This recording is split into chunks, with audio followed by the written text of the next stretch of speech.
Taylor, 102 average of his own. He goes through as group winner and sets up a mouth-watering semi-final with the world number 2, the Flying Scotsman Gary Anderson. Well, what a wonderful match, and this crowd here in Cardiff have been treated to a terrific afternoon of darts, and we knew it was going to be magnificent between these two. But what is also significant as well is that Phil Taylor won this tournament last year, went through it unbeaten obviously, and was protecting his 100% Champions League Cardiff record too. Yeah, he's still got it, and in more sense than one. He's still got his 100% record, but he's still got the talent. Even though he said he's retiring, he's just averaged 103 and a bit, or 102 and a bit, against the guy who was averaging very similar, the best player in the world, and he's still able to get over the line in a very tight match. Superb performance from Phil. Yeah, he played the perfect game, really. He never let Michael get that hope of making that, 4-leg difference he needed, 3-leg difference, sorry. Every time Michael got the break, Phil got it back pretty sharpish. And I think when he had the lead 6-4 in the first break, it was a big ask from there on. Yeah, and also, I suppose, if the producers of Strictly Come Dancing 2018 are looking for a contestant, well, maybe Phil, if he decides to pack the darts in, maybe he fancies a bit of Strictly. It might happen, I mean, if you can get John Sargent on Strictly Come Dancing, then definitely you can get Phil Taylor on it. But this was a very good shot because the first dart wasn't perfect. He took the odd 7 off, knew that he needed a 60 and a double top, got those and enjoyed it. Oh, I tell you something, Michael van Gerwen did not enjoy that at all. There was a forced smile at the end with the handshakes. That hurt today. Yeah, of course it did. But, Michael's lost games before. We see how he recovers. I don't think he'll be overly worried. He'll be a bit frustrated at the minute, but there's a bigger picture in the rest of this year for Michael. He'll be frustrated he's not won this tournament because he didn't win it last year, but I don't think he'll be overly worried going forward. Phil is with George Riley.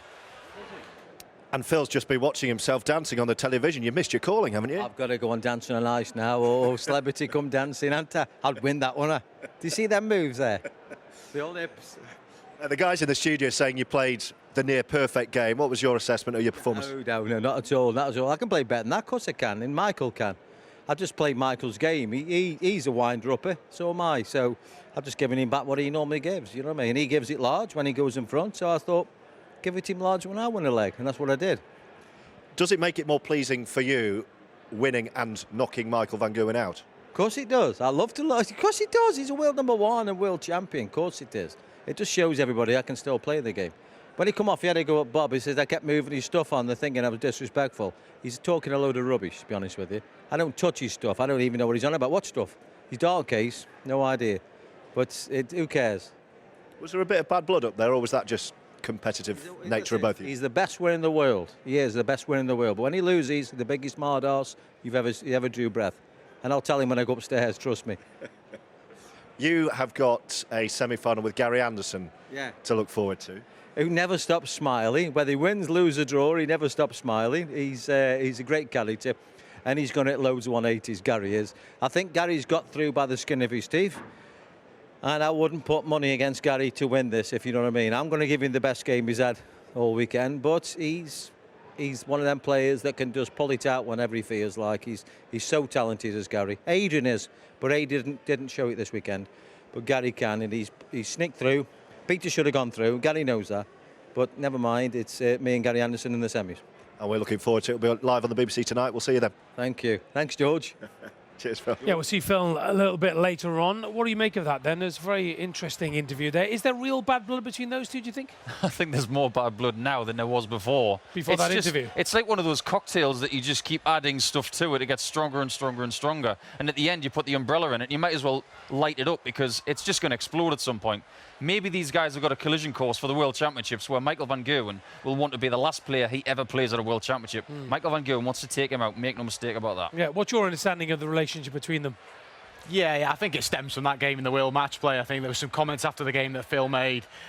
Michael's been stewing on them. I think he was hoping to obviously get one over on Phil in this tournament, but he hasn't, and Phil's ignited it yet again. But I think Phil's just enjoying it, the fact that he's winding him up. He's got a few more months left of his career, and he's just enjoying himself.